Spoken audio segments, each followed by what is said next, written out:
Hello and welcome people to my most favorite types of games to play.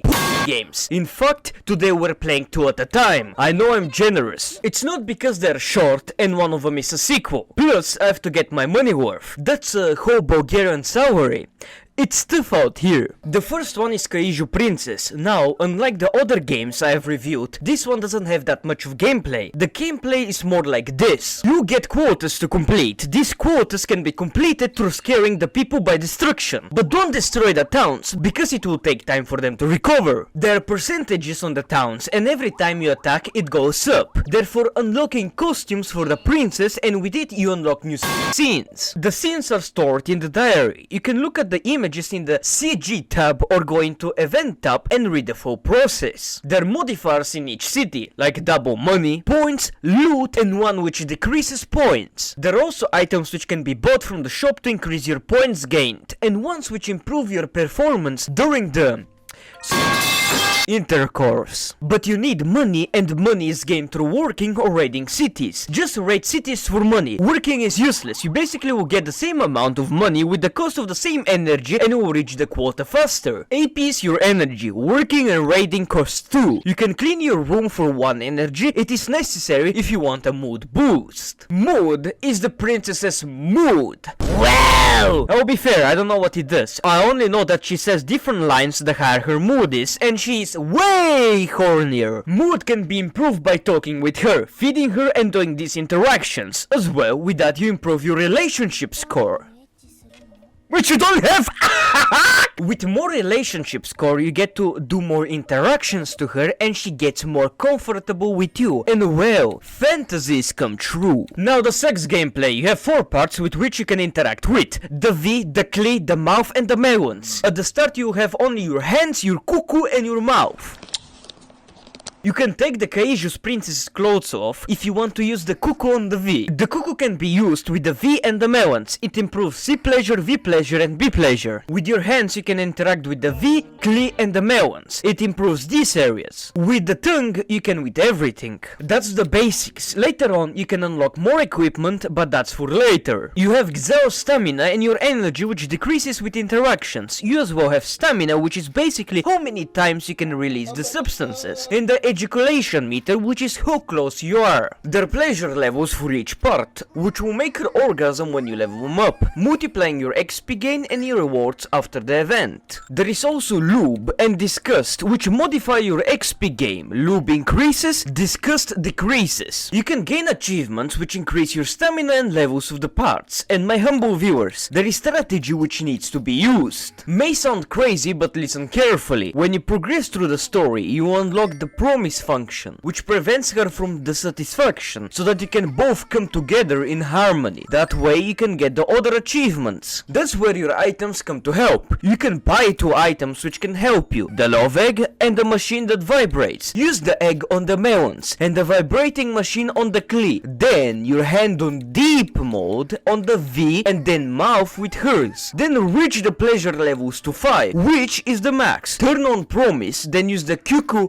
deep mode to finish. This way you can maximize the coming performance, which gives massive relationship and mood boosts afterwards. That's how real gamers play. Plus the animations are so well done, they're amazing. I swear to god, porn game makers make better animations than 90% of the AAA industry. Beware of spoilers, viewers. If by any chance you're like me, a humble enjoyer of lore, skip this part. The story goes as this: you post on a site for runaway girls to stay for a night in exchange for boom boom. Then a girl responds to you and she comes over. Her name is Xao. Well, she's staying for more than 1 night and you have to provide for her, but guys, she'll do the thing with you if you provide. At first she'll be lazy and disinterested with anything you do, but then we learn she's a creature from another world, which was transformed into a human and collects negative energy as quota to her overlords. But because she is lazy, she gets moved every time, so this time you have to work with her and help her get the quota, so she doesn't get replaced by someone else that will destroy Earth. Pretty simple. You will do her work weak, she'll be lazy. You meet your quotas, you get overwhelmed. But then guys, she gets more and more close with you and gets feelings to you. She gets worried about you, tries to help you with the house, she tries to get your attention but then fails. Let's say that your character is a dickhead to her. You meet some quotas and then she tries her hardest to celebrate your victory. Then at last you get the last quota, you get even closer and then a happy ending comes. And I must say, the ending of this game is so cute. Cause at first I felt like the main character when she was lazy. But when she opened, man, I realized I still have emotions in me. The ending screen is a whole musical and the images are so cute. But if you fail, Earth gets destroyed. That's the story. Tried my best to shorten it, the story is pretty good to be fair. When before I go to the second game, the developer of the game is making a figurine of Zhao. And holy, is it a good one. So I went to the site to see more details for the figurine. And the price is like 6,999 New Taiwanese dollars. And it's probably like what, 10 leva? Well no, it's 400 leva or 200 euros.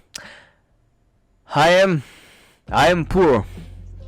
I can't buy it. The second game, which is the sequel, is called The Arrogant Kaiju Princess and the Detective Servant. And you should buy it. The story, the animations, the design of the game are fucking amazing. I came to beat my meat and I stayed for the story. The character Diagonaux made me feel weak. I am weak. She's perfect and she's mine. Anyways, it's a huge improvement from the first game, and it is longer. I'm going to start first with the gameplay. The way you can improve your affection and mood with her is by interacting with her, and they are very different from the first game. The more you progress and the more you improve your affection with her, the more actions you get. What I would recommend is doing chores, because you get money, affection and mood at the same time, but there is also RNG of how good you're doing. If bad less, if good more. When your affection is on higher level, whenever you interact with her on the main screen she says different lines, and if her mood is above 80% and you have high affection, she does something. But oh well, too bad I can't tell you. Then you have sexy time, which you know what it means. The pleasure level system works the same as the first one, but without the disgust. But it has been improved differently. So, if you have a successful sexy time, you get more affection, mood, attack and defense. Now about the attack and defense later, but whenever you progress through the story and capture more cities, you unlock more positions. There are 3 in the game, and a new feature has been added as well, which is besides her constraint, you have one too which prevents you from the Great Unleashing. But the constraint for her you unlock it way later, so I had to calculate and think how I would make her have a double, quadruple orgasms for the achievements. Why did I do it? I don't know, retardation? The octuple one I got after I got constrained. The achievements can increase your stamina, attack and defense. There is also a shop which you can buy items from, a memory book which stores almost all of the events in the game. And now the attacking city system, you have defense and attack which can be increased through training as well, but it is way better to do it with sexy time. And I will tell you why. You improve your relations with her, you can aim for the infinite spooge achievement which is 1 million milks from you, and it gives you huge boost when you perform well. This is strategy, my viewers. Also you have to produce soldiers to fight. You unlock more unit types by capturing cities which counter other cities, and when you get cities and explore them fully, you receive skins for her, and holy, I have no words, the clothes for her are amazing.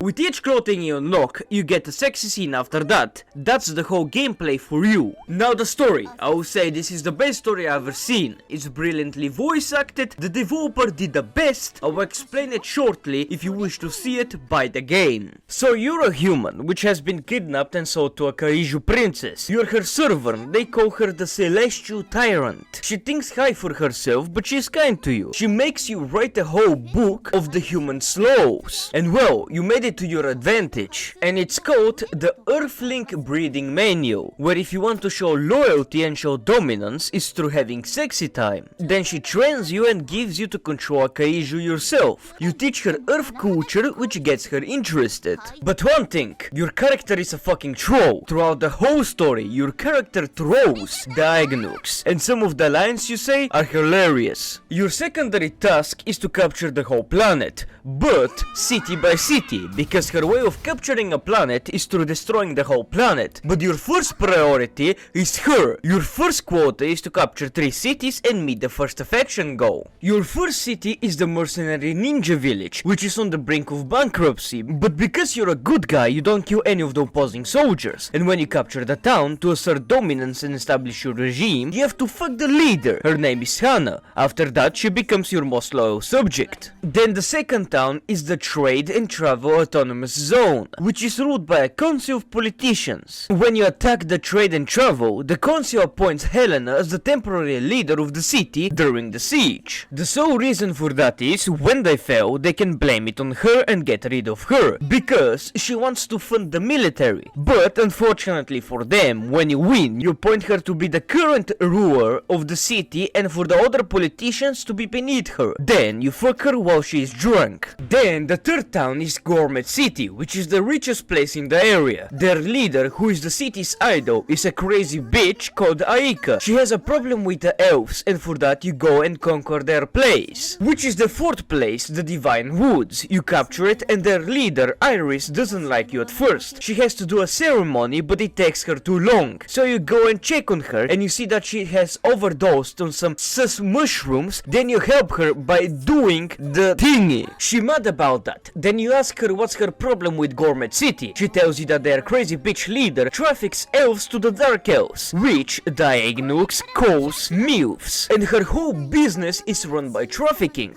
Then you take the true Gourmet City and punish Aika for her crimes by taking her virginity. After several of your successful conquests, you have been promoted several times and given more privileges, which you already have. But you still have to deal with the Dark Elves, but they're on the other side of the continent, which is divided by an invisible wall. You try to reason with Diagnox for more help, but she refuses and reminds you that these ants are worthless, and she is your first priority. Then you go to the Trade and Travel City and land the ship from them, and holy bro, this image goes so hard. I love this game. It's so good. We have a little trip to the other part. You have to deal with some orcs, which are basically part furries and part human. Well, their leader Amber is the last orc left, and she reveals the secret of their world. Before, the orcs used to rule, but they got greedy and tried to go to space and rebel against their god. And because they did that, their whole race got massacred by their god. Because, in reality, they're all made by an AI, their world and themselves. And she is the only orc left, because she was at their technological advanced temple and hibernated.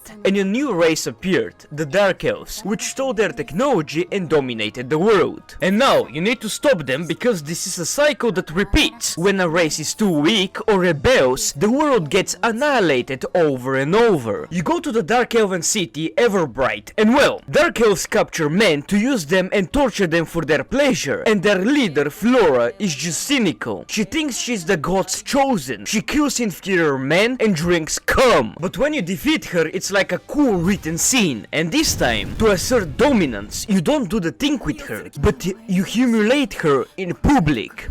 I can't speak. You put some panties on her head, a machine on the Vivi, drug her, and then you walk her with a chain on the streets. And this scene is so fucked up, because you make her pee herself, and it's animated as well. And your final destination is the floating fortress, where the AI god rests. You yourself go there, and you had to ask Diagnooks for permission, because, I forgot to say, that she puts you to home arrest. Then you do a grand speech and go there. You talk to the AI, and it tries to do a deal with you, but you refuse and an epic fight scene appears. You have your own alarm Kaiju, which has been there since the beginning. The AI tries to destroy the planet, but then this epic image appears, where you and your Kaiju have this epic blast fight. Then you use your last strength to finally kill the machine, and fuck, this scene. It broke me. When you're there lying and at the brink of death, and Diagnox is holding your body while crying, I truly broke. But you survive, and Diagnox has this smiling crying face, which is very cute. Very good scene, 10 out of 10. I was never the same after that. You take a big nap, wake up, and you have this whole scene where you see your subjects. And Diagnox will do a grand marriage on her home planet, because, I again forgot to say, she made you her queen,